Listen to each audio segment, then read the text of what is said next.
Here comes the sun, little darling. Here comes the sun of myself. It's alright.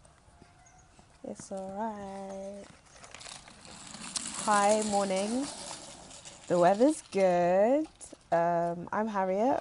I'm making my first video, which is based on my own personal experiences, which doesn't make me an expert at all in the field of what I'll be like sharing or exploring with you today. But I hope someone might like either gain information, advice, and acquire some interesting insight into something you may have not also been exposed to or will be exposed to as a parent.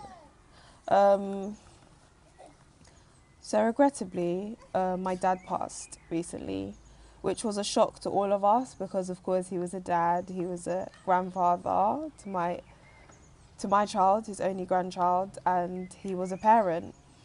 And while my mum was still consoling me on how on earth this could have happened, like my mum was doing for me as her child, it was my job to find the words to tell my own child. So I'm going to talk to you through a bit about me, the background I'm from, and the steps I took through this whole process up until now. So I would describe myself as a lone parent. I come from a non-traditional small home. Considering I'm of African Caribbean heritage, in my immediate family there's only 6 of us, including my late father. Me and my child live together, and there doesn't tend to be visitors except from my immediate family every other weekend, and that's the facts. Okay. So in my situation, as I mentioned, I'm of an African Caribbean heritage. Therefore, immediately news came out that my dad had passed. There was an array of sympathisers at my once very quiet home, from the crack of dawn to very late into the evening. My mum was now staying with me and my child, and so everyone came, of course, to sympathise with her. So my first step 1, give yourself time. You might be grieving, and that's understandable with loss. There is no need to feel pressure because things are not how they usually are. Don't beat yourself up about it, and I think that's what I did. It doesn't make you a bad parent. Just sometimes in life one might have to respect cultural norms, and although you might rather people leave so your child could fall asleep at their usual bedtime, loss might not be sympathetic to that.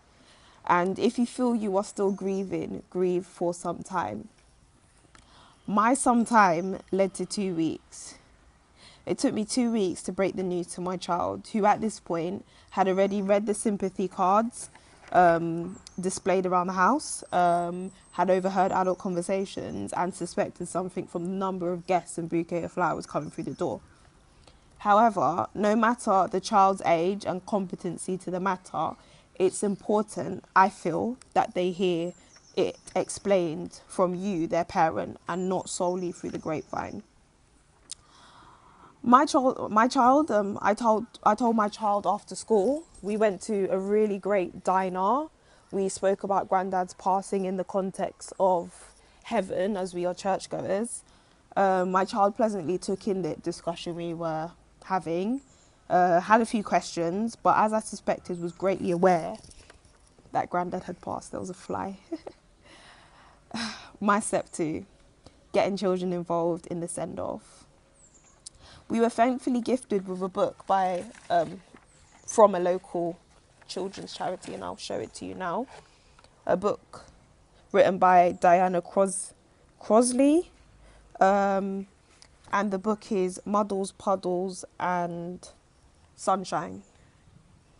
And what it is, it offers practical and sensitive support for bereaved children. I'm just reading it off the back. So with this in mind, I adapted some of the activities to fit the age of my child. With the help of large paper, glitter and felt pens, we went crazy and we created a mural which has since been stuck on our kitchen door in loving memory of Grandad. We later had a service in London that my child attended, and my child had their work showcased for the guests at that service to see. Disappointingly, although a hard decision to make, my child didn't come to the funeral service abroad. There were too many complex practical issues regarding a child coming. So in the end, my child stayed with a close friend who also had a child of the same age. My step 4. I arranged a 2 to 3 week settling in period with the person who would care for my child for the 2 weeks we were abroad. On leaving, I left postcards for each day I was away with some gifts inside them. And I'll show you, actually, let me show you. Wait, I'll show you the postcards in the end for my child to open whilst I was away. While I was away, the school was informed and therefore heavily involved.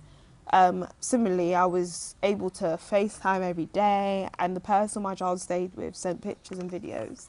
So it really comforted me, and I'm sure it did the same for my baby. These are the tips based on a page out of my life. Just for clarity, I don't think age makes us any more experienced or immune or understanding to loss, but age might heighten a person's exposure to losing a loved one.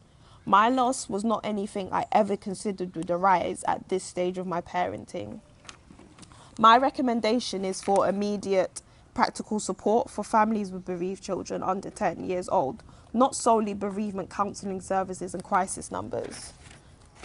Thank you for watching. I hope that was useful, and I'll just show you some of the postcards that I left for my child.